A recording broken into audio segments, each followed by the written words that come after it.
All right, last week, Paula started really it's just a two-part series, kind of a short thing. She talked about You Be Jesus, talking about walking in love. And we want to continue that. As I said last week, if you were here, I said, hey, we're going to finish that. We want to talk some more about love because it's such an important thing. So tell them what we're going to talk about. All right. Well, last week, wasn't that song good, Love Lifted Me? Wow, That was awesome. And that is so true. Thank God for his love. Yeah. And that's what we started out talking about last week. In case you weren't here, I'll bring you up to speed a little bit. You can also go online on our website and listen to the message to get that more of that. But last week we talked about, there are people in our lives that just sometimes drive us crazy. Or it might be people we love and adore, it might be people we can't stand. But whatever it is, God wants us to be an image of him in his likeness and in his creation. We started out with the story of, the mom. She, Saturday morning, she's making her kids, Ryan and Kevin, she's making them pancakes. They love pancakes. So she's like, boys, it's time for breakfast. So they're racing down the stairs trying to be first in line so they can get that first pancake hot off the griddle. And they're fussing and fighting and pushing and shoving. It's like, no, I want to be first. No, I want to be first. Mom, you know how we moms got to do. We're like, all right, boys, calm down now. Just relax. Everybody's going to get a pancake. But, we don't need to fuss about this. We don't need to be fighting about it. If Jesus were here, guys, what do you think he'd say? And there was silence. They didn't want to say anything. Silence. And Mom said, well, I think he would say, you know what? Jesus would say, you know what? Let my brother go first and let him have the first pancake. So Ryan looked at Kevin. And he said, Kevin, you be Jesus. In other words, you go. I want to go first. You can be Jesus.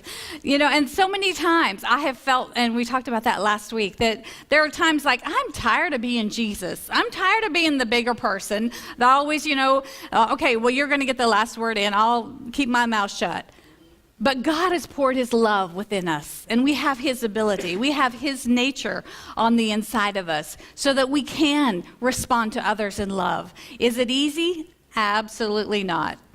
But thank God through his strength and through his power and by putting God's word into our hearts on a daily basis, especially if you're having a struggle with someone who's, that they're giving you a difficult time, then you need to double up or triple up on scriptures of love. We talked about 1 Corinthians 13, 4 through 8 in the Amplified Bible. It's really, really good. That love is kind, it's never envious, it doesn't boil over with jealousy, it doesn't seek its own.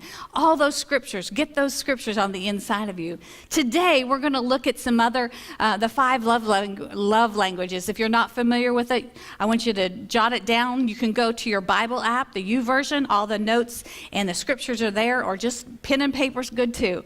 But these are great things to know about, because you know what? Within every person has the need and has the desire to have that love and to be loved. Love is the most important word in our English language, but it has various meanings and it can be confusing. Psychologists have concluded that the need to feel love is a primary human emotional need. We'll do anything if there's love. We'll climb mountains. We'll cross the seas. We'll tear down bridges just to be able to find that love. But without love, those mountains become unclimbable, uncrossable, deserts unbearable, and hardships impossible. All within humans' heart, our existence is to be loved and to be felt loved and to be validated, to feel needed. Romans 5:5 says, and hope does not put us to shame because God's love has been poured into our hearts through the Holy Spirit who has been given us. We have the ability to love. We don't have to pray for it. We don't have to seek God for it. It's been given to us. When we accepted Jesus Christ in our life, we have his love. But this love isn't a natural human love. We looked last week about God showing his love by giving his very best, his son Jesus. The word love, it's got a lot of different meanings.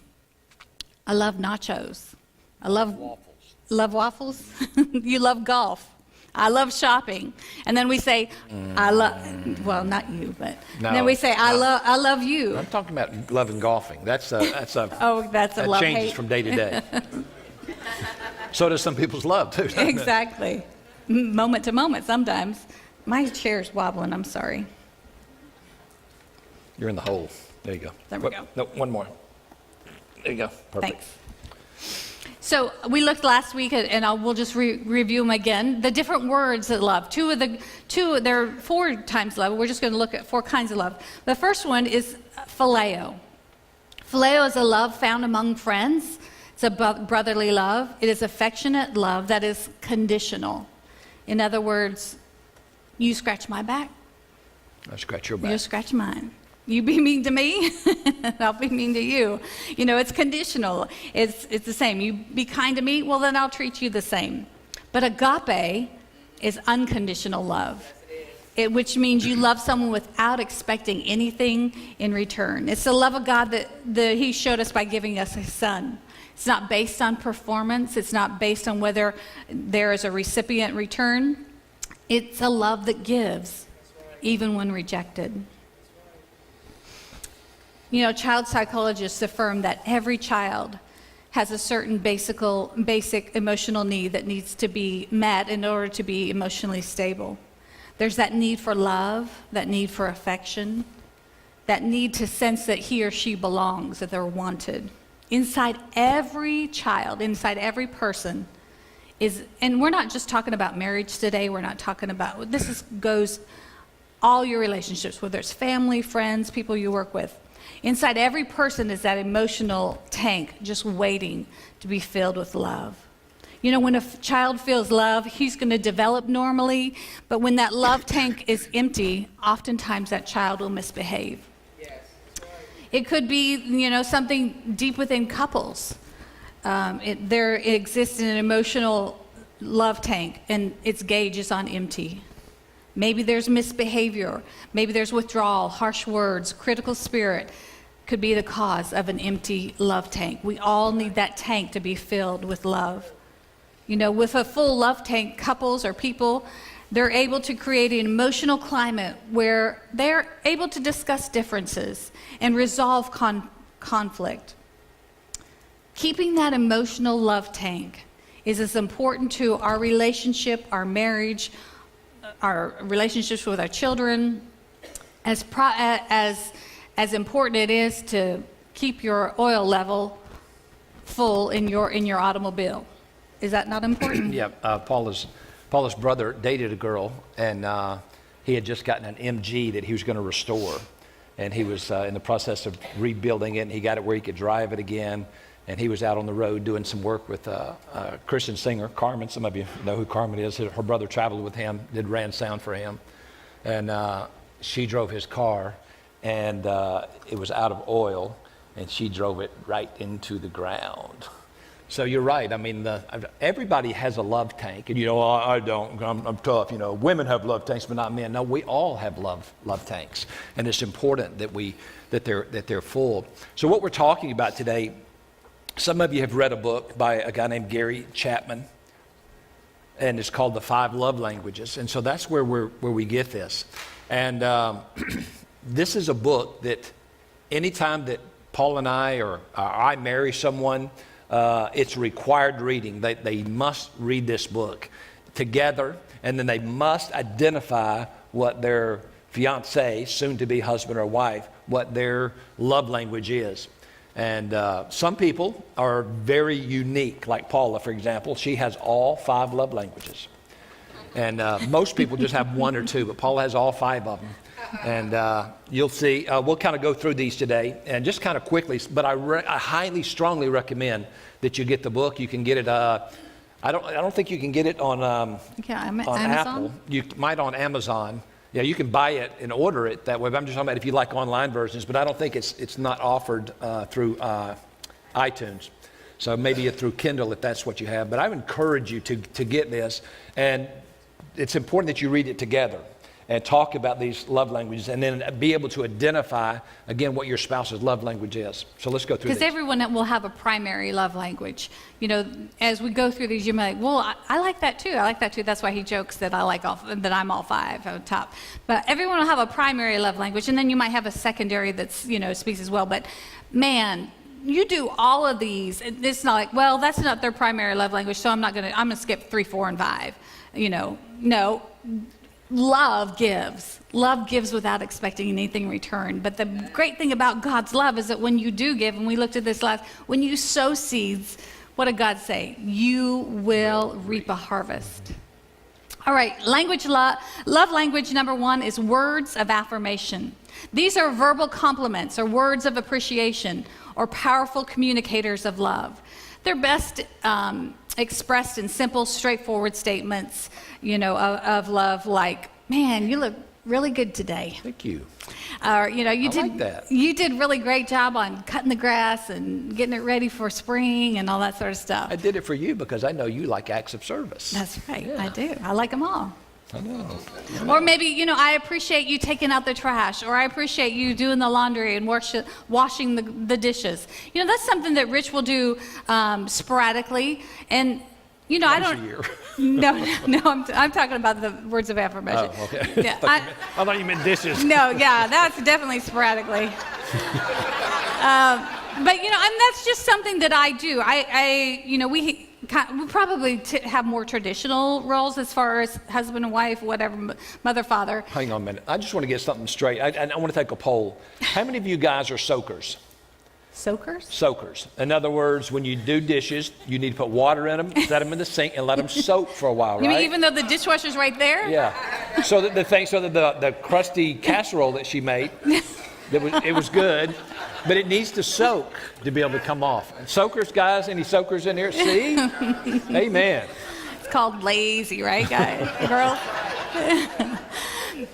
But back to words of affirmation. I do the laundry, and I'm fine with that. That's just one of the rules. I'd rather do the laundry than cut the grass and all the yard work.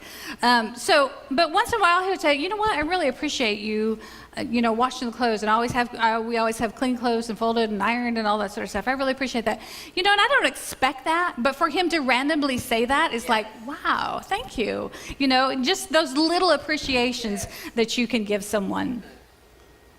You got anything to say? Yeah, and a little bit of advice on that, guys. Strategically, I do it sporadically. Because if I did it every day, thanks for doing the laundry, man, I love this, love having these sharks clean. She wouldn't appreciate it. So do it sporadically. All right, Just a tip. Words of affirmation include encouraging words.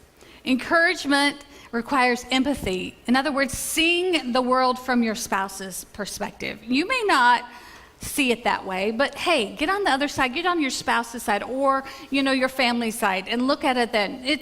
Encouraging words are saying, I know, I care, I understand, and how can I help you? Words of affirmation include kind words. What's the Bible say, 1 Corinthians 13:4? Love is kind. Sometimes our words are saying one thing, but our tone of voice, the way we're saying it, is another, is sending a double message. You can even be kind, but you might be a little passive aggressive in the way you're saying. The intent, the motive is not kind. Soft answer turns away wrath. Be kind. Another word of affirmation includes our humble words. Love makes requests, not demand. Love doesn't demand. It's not demanding. When you demand something, say in the marriage, you have become not a lover, but a tyrant. A request introduces the element of choice, requesting something.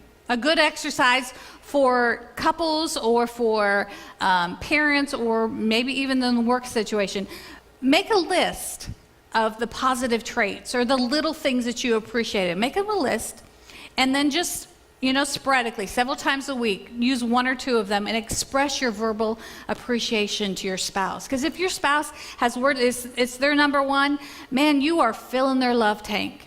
And you're like, you know what? I'm just not one for flowery words I'm not into that. Well, then your relationship is going to severely suffer. Because that person needs their tank full. They need to feel loved and valued. And you don't determine your spouse's love language. It's them. It's how they grew up. Right. And again, as we talk about these things, those of you that have children have love languages as well, obviously. In fact, there's another book, kind of a commercial, there's another book, The 5 Love Languages of Children. So if you have children, I encourage you to get that.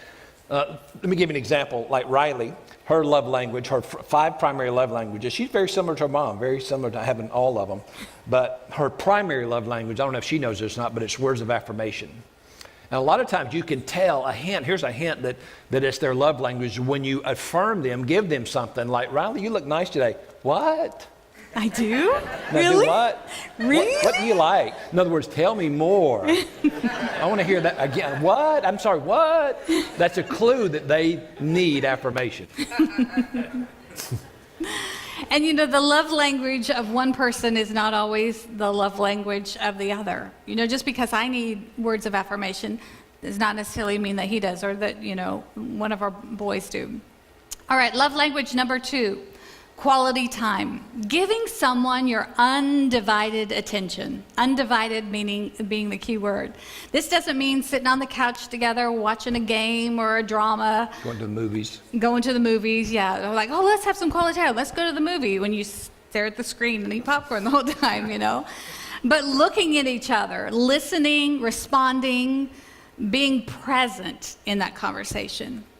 Taking a walk together, going out, looking at each other, not on your phone, and talking.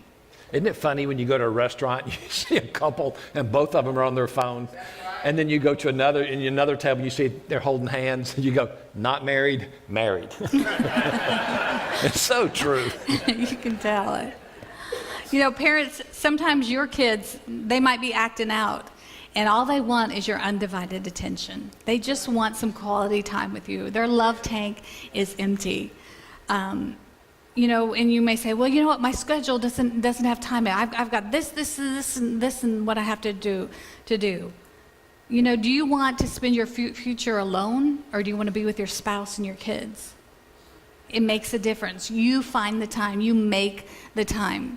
I remember so many times when the boys were little or Riley was little, they went, Mom, come over here. And, I'm trying to clean the house and get everything done and cook supper and all that sort of stuff. And they're like, come play Legos with me, or Barbie, or, Riley wanted me to play Barbie or American Girl dolls. And, I was like, that's the last thing I want to do. I don't have time for this. But I knew that they needed me to sit down on the floor and just spend some quality time and get into it. And, there'd be times where, I'd try to straighten up the room while they're not looking, I'm like, that's not quality time.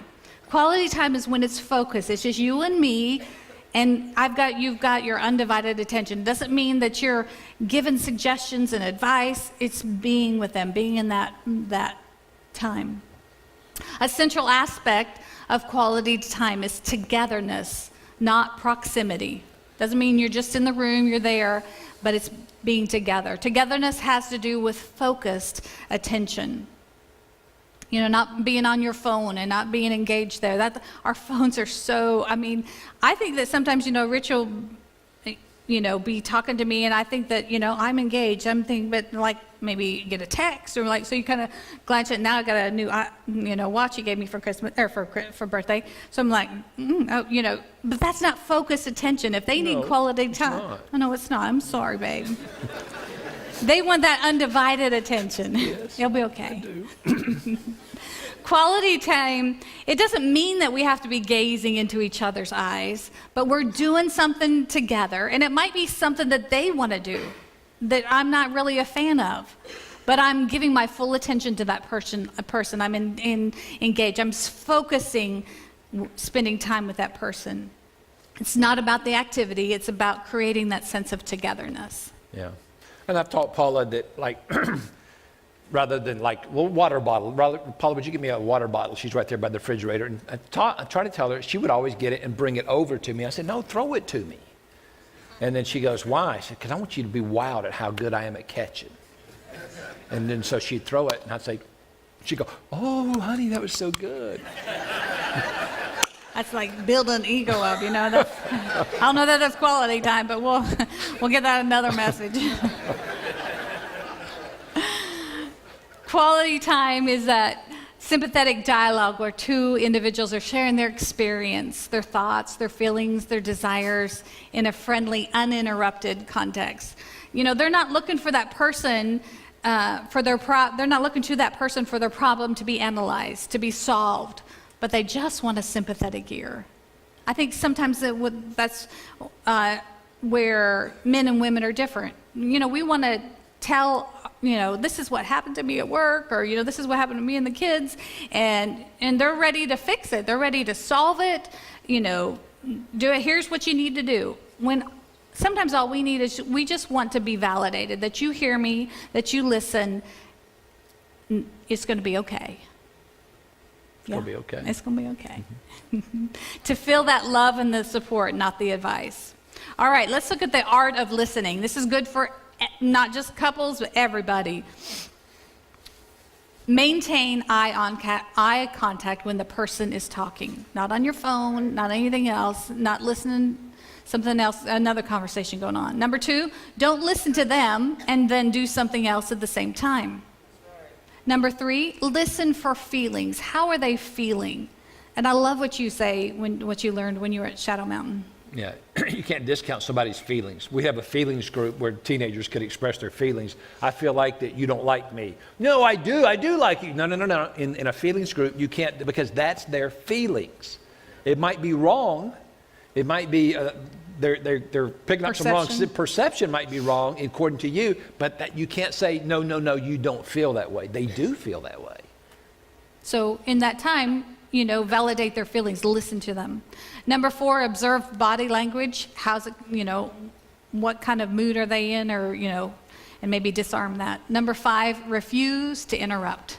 That's a tough one, isn't it? Refuse to interrupt. This may be premature. Maybe going to talk about this later, but I was just thinking about this. If your spouse, if her, say a guy, if her love language is words of affirmation, and you're bringing home flowers, and you're cleaning up the house, and you're doing all these things, and she's just seemed, what's wrong? Her love language is words of affirmation. She's lacking that. All the things, the flowers, those things, those are good things. But if her love language is words of affirmation, you're going to be frustrated with her because you're doing all these acts of service, quality time.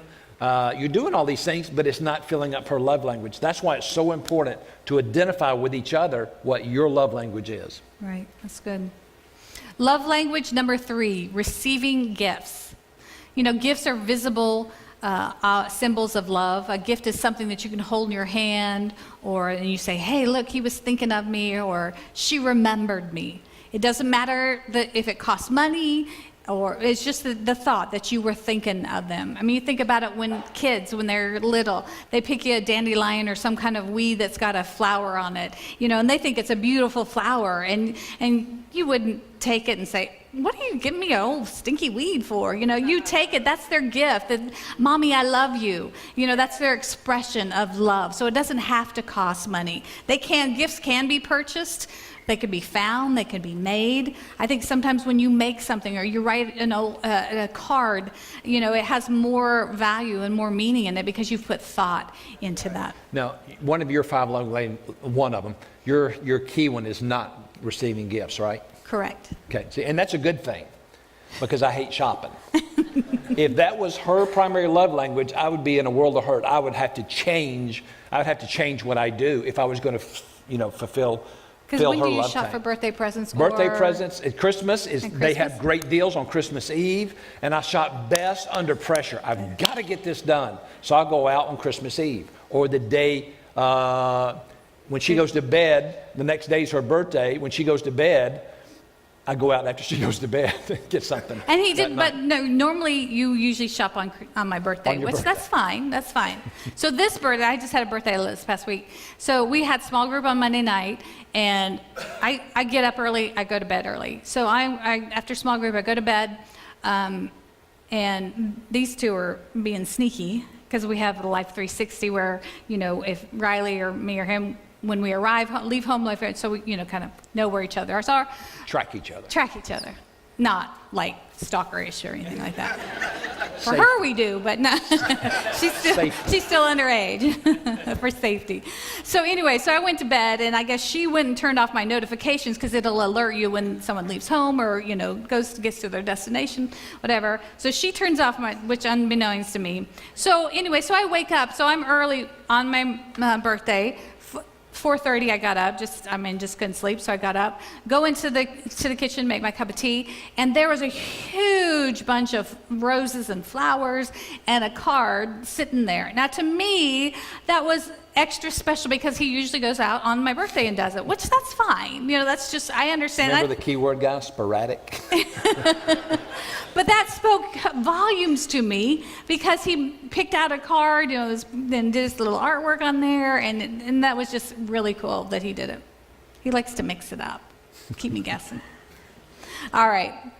So don't wait for a special occasion. It could be a small gift, and he's always been really good about doing that. If your spouse or your child or someone in your family, their primary love language is receiving gifts, you can become a proficient gift giver. It's one of the easiest love languages to learn. Number 4, acts of service. This is doing the things that your spouse, your child, your friend would like you to do. You can express your love by doing things for them, seeking to please them, to serve them. It might be cooking a meal or keeping the car maintained, painting a room, cutting the grass, dusting the blinds, changing the baby's diaper, taking out the trash, keeping the laundry up, whatever that might be. These require thought, planning, time, effort, and energy. If done with a positive spirit, they are expressions of love. Do you have anything to add to that? I think his number 1 would be acts of service. So if I sporadically, it's been very long sporadic, clean his golf clubs, shine it up and polish them and get all the dirt and mud out of them, that speaks volumes to him. He loves that. Or do something that I don't normally. A clean house.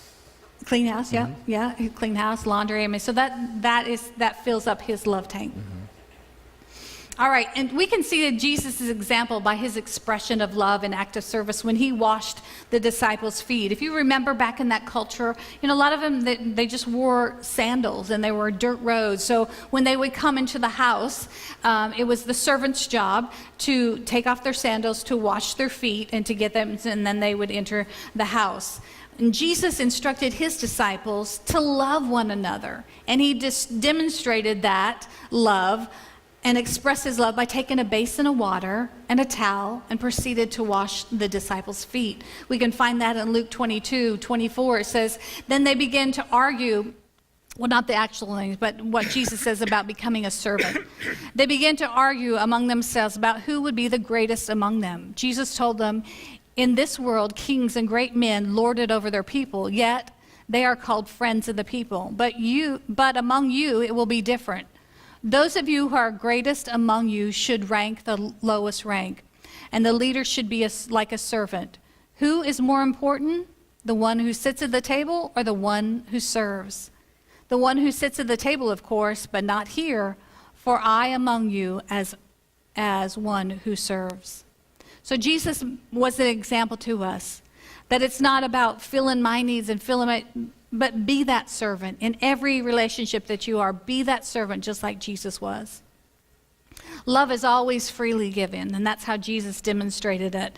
Love can't demand it. We can request things of people, but we must never demand something of someone. If requests give direction, but demands stop the flow of love. All right, love language number 5, physical touch. Physical touch is a way of communicating emotional love. Research in child development has shown that babies who are held, that they're hugged and they're kissed, they develop a healthier emotional life than those who are left for long periods of time without any physical contact. We can see Jesus' example again in Mark 10:13. It says, one day, some parents brought their children to Jesus so that he could touch and bless them. But the disciples scolded the parents for bothering him.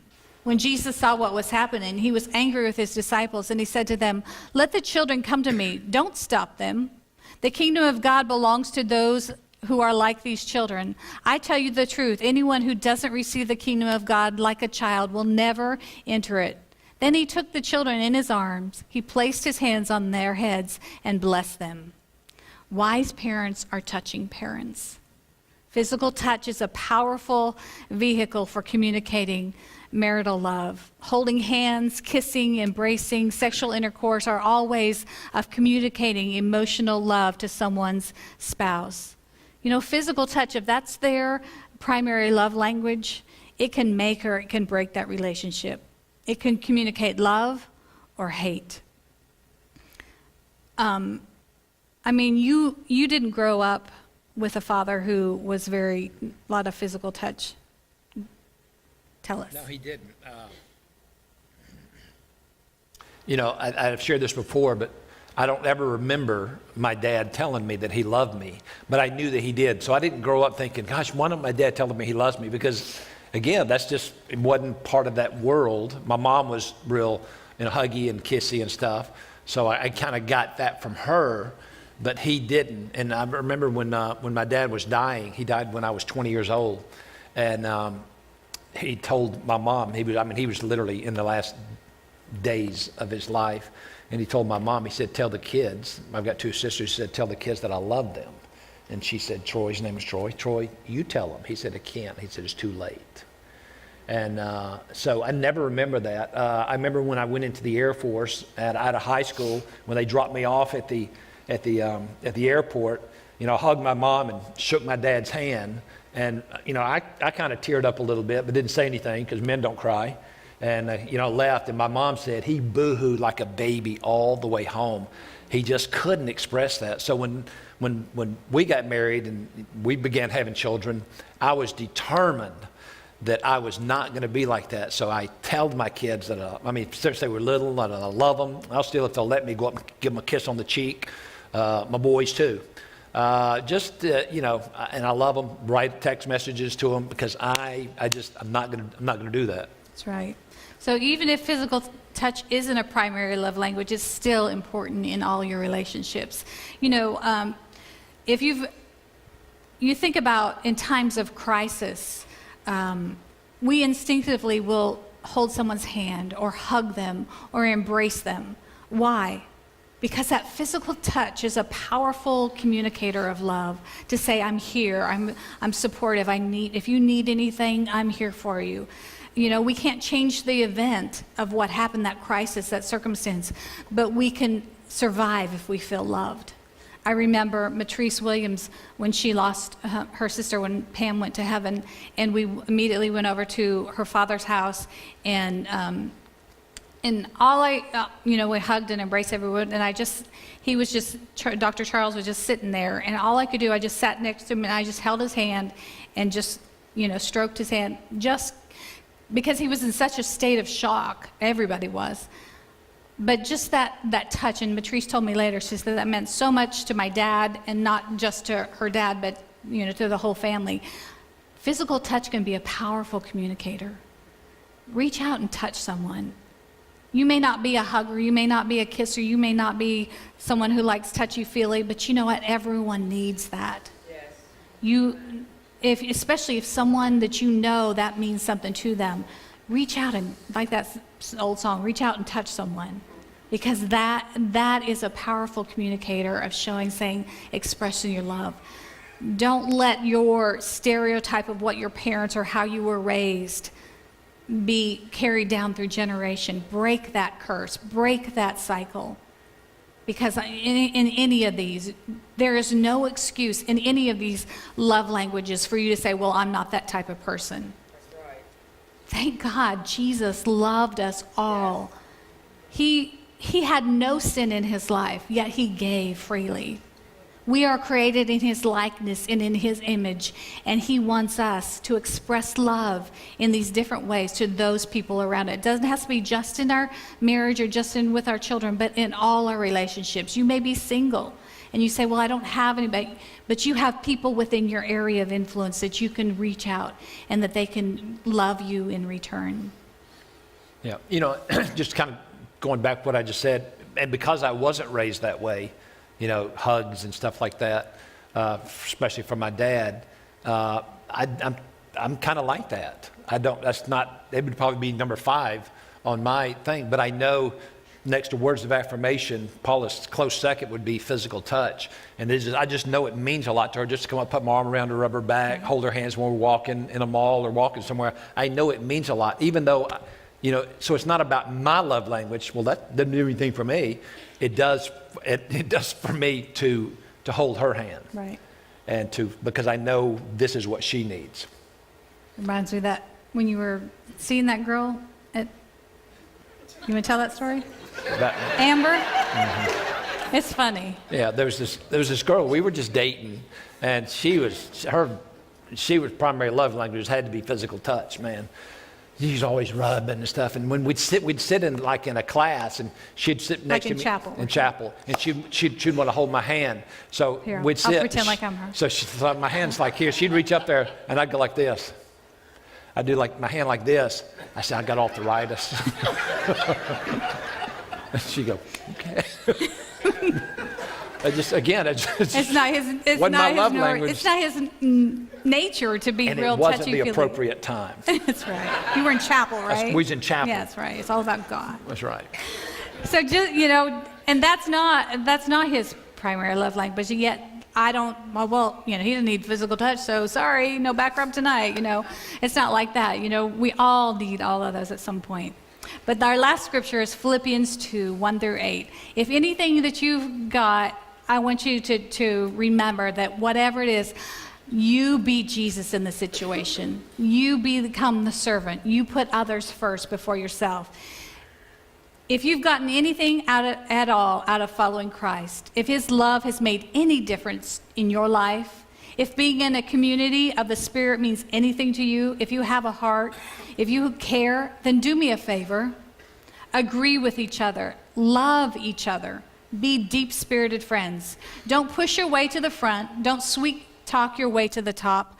Put yourself aside and help others get ahead. Don't be obsessed with getting your own advantage. Forget yourself long enough to lend a helping hand. Think of yourselves the way Jesus Christ thought of himself. He had equal status with God, but didn't think so much of himself that he had to cling to the advantages of that status no matter what. Not at all. When the time came, he set aside privileges of deity and took on the status of a slave and became human. Having become human, he stayed human. It was an incredibly humbling process. He didn't claim special privileges. Instead, he lived a selfless, obedient life, then died a selfless, obedient death, the worst kind of death, that is, a crucifixion. So if you learn anything, you be Jesus. You be Jesus. Now, I would say there's many of you that are familiar with this book. I would encourage you to revisit the topic. You may have remembered all those. If you didn't, hopefully you jot them down. And if you've never read it, as a couple, I'd encourage you to get a copy of that. And men, you should be the one that gets the book. It shouldn't be women always having to be the initiators in things like this. Hey, I want a better marriage, and so she initiates it. We, as men, we're leaders. Yes. We have the responsibility. Honey, I picked this book up today. Let's read this together. And read a chapter a night. Take about 5 nights, read those things. But I think it's important that we take the role and the lead in our lives and in our marriage. Okay?